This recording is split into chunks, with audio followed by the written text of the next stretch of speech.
Unfortunately, 3MDR was quite badly affected by the storms, just in terms of we lost power for about 10 days, I think, as well as the majority of the Hills community. Being in Upwey, the area was quite heavily affected by long-term power outages as well as higher up on the hills, which meant we weren't able to broadcast.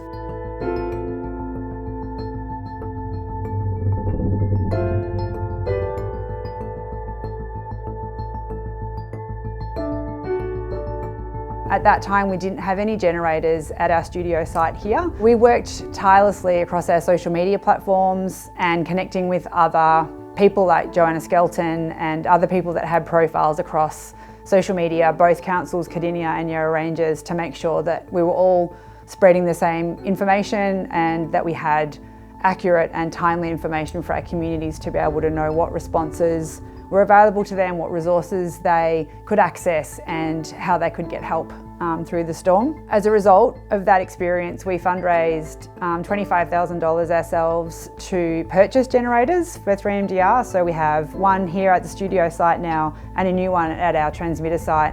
So hopefully, touch wood, that doesn't happen again, but in the event of another severe storm or weather event, we would be able to be on air and giving those messages directly to our community, as well as looking at social media and other avenues like that as well to support our community. Through even just the social media response, we were able to get information out to quite a few thousand people, which was our audience levels, but then also using those other bigger organisations to further get the message out. We were able to let people know where emergency hubs were popping up, where they could access showers, firewood, food. There was no ability to really get off or on the mountain. There was police roadblocks because there were so many trees down, there were power lines down and things like that. It was very controlled. So families couldn't necessarily check on their family members or anything like that. It was about letting people know how they could access immediate emergency response and material aid and material needs within their local communities. So there was Olinda, there was Kalorama, were the two main centres that we kind of knew about in the hills. We have volunteers that live in those areas and were affected by the storms, and they were able to then also kind of proliferate that information out to other members of their community so that everyone in the end could get access to what they needed. It's really an important part of our story as a station. We evolved out of the Ash Wednesday fires in 1983, and we're very passionate about being able to assist our community through emergency response, and we're very proud to be able to offer that kind of service to our community. It's definitely part of who we are as a station.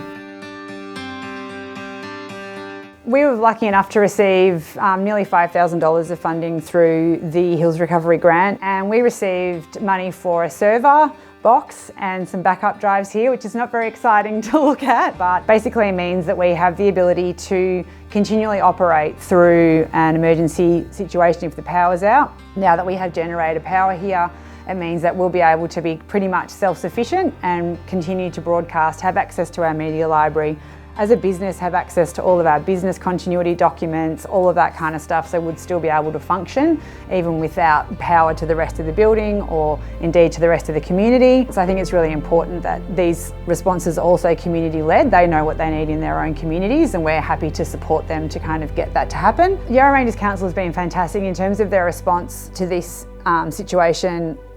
It was very localised. Even people off the mountain didn't really understand the impact that the storms had. Governments can't be everything to everyone, and this is a way of kind of bringing people together with all of that different knowledge and expertise and working as a community as opposed to the expectation sitting with one place.